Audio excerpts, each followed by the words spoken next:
Well, hey there, nerds! Boy, did we have a doozy today. Yep, we saw the first trailer of Star Wars Rogue One. So much has been kept under wraps for this one, so I was pretty excited to learn absolutely everything I could from this trailer. My initial thoughts? Well, it keeps the era's authenticity while looking damn fresh. And whether you like it or not, there is plenty of girl power. I'm heading into complete spoiler territory, exploring a few theories, so if you're not on board with that, get out of here. Go. So, let's break this shit down. It kicks off with our new badass protagonist, Felicity Jones, or Jyn Erso, as she states herself. Her hands are bound and she's being ushered into the rebel base, which, hello, Yavin 4, anyone? Holy hell, it looks great! And right on the mark with the original trilogy. Now, the uniforms of the rebel soldiers, although kind of ridiculous, remain authentic, since we saw these guys taking on the stormtroopers in the opening sequence of A New Hope. We then find out why Jyn is a badass. Her crimes are read out as forgery of Imperial documents, possession of stolen property, aggravated assault, resisting arrest, making her a perfect candidate for fighting the Empire. Next, you may have found yourself shrieking, Mon Mothma? Many Bothans died to bring us this information. Before realizing it's a brand new actress playing the rebel diplomat. Back to Jyn. Mon Mothma says she's been on her own from the age of 15 and that she's reckless, aggressive, and undisciplined. Theory here. Could her parents have been killed by the Empire? Fueled up revenge mode activated? Sounds like Ezra from Rebels. Anyway, next we see Diego Luna's character, which oozes this Poe Dameron, Han Solo kind of vibe. And even though we don't hear him say anything, the fact that he's in that meeting leaves me thinking that he has to watch over her. Also, possibly in her squad is this. Pause there, right there, thanks. This droid companion? Maybe it's a super battle droid that's been reprogrammed post-Clone Wars. And it's possibly mocapped by Alan Tudyk? I don't know, I'm spitballing, but that's my guess. Next, we see Jyn in hand-to-hand combat, where stormtroopers are no match for her capability. Unlike Rey, we see that she fights rough and dirty. And to make it abundantly clear that she is in fact a badass, she delivers this line that's probably already iconic. This is a rebellion, isn't it? I rebel. I rebel. Well, fuck it. Haha, we get the gist that this is not the hero's journey movie, but in fact a war/heist movie. They are, as Mon Mothma states, on a mission to find out what the Death Star is and how to destroy it, which means getting those pesky battle plans. Yep, it's the Death Star, the same one that we saw in A New Hope.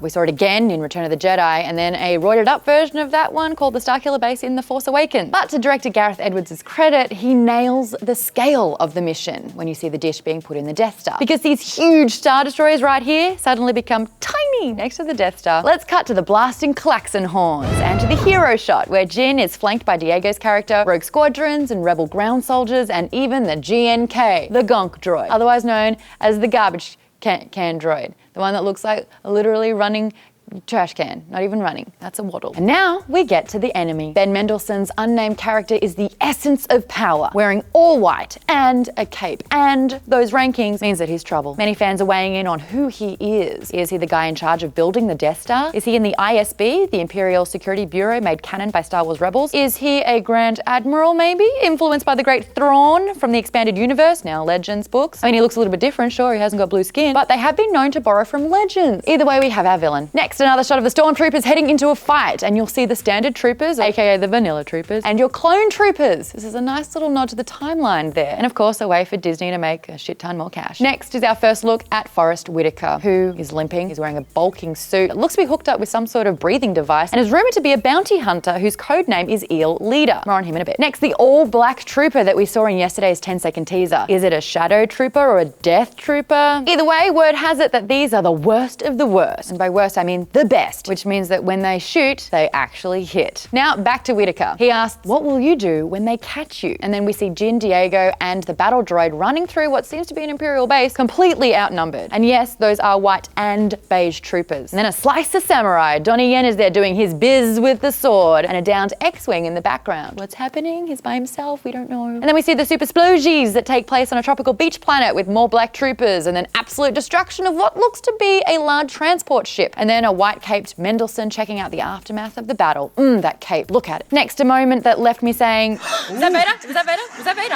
Is that Vader? Is that Vader? Because we see a figure in a black cloak kneeling in front of royal guards who usually flank the Emperor. What's happening there? Discuss your theories below. And then another wow moment, seeing huge AT-ATs blasting up poor running rebel soldiers, including Diego and Jyn, who clearly don't really stand a chance. Another wonderful use of scale here, something that we can expect from the guy that directed Monsters. And lastly, finally, we're left with Jyn Erso in a TIE fighter pilot uniform. The dialogue from Forrest says, "Who will you become?" My guess here is that since this is an action-fueled war heist movie, she's going undercover. Cool. So what do I get from this? Well, I think that Jyn, Diego's character, and the battle droid are our new Rey, Finn, and BB-8, and they are tasked to go onto the Death Star to retrieve the plans. And since this is a prequel and it follows the events leading up to A New Hope, we kind of know the outcome. They get him. Still though, with plenty of enemies, new troopers, and solo rebels joining together for a cause, I'm pretty excited to go along for the ride. And it's wonderful to see that they're going with a far more practical look here, paying a lot of attention to traditional and authentic costumes, sets, and machinery. Whew, that's me done. Get your fan theories happening in the comments below and let me know what you loved and loathed. And if you're needing more of a Star Wars fix, be sure to check out the Star Wars Desert Assault video that we did on SourceFedNERD, shot in 360, meaning that you can click around your computer or move your phone to see the entire 360 view. I play a Jedi, there's droids, lightsaber battles, Jedi mind tricks, and it features Kiahu Kiwani, so it's worth a watch. I'm Maude, may the Source be with you. When you're all alone,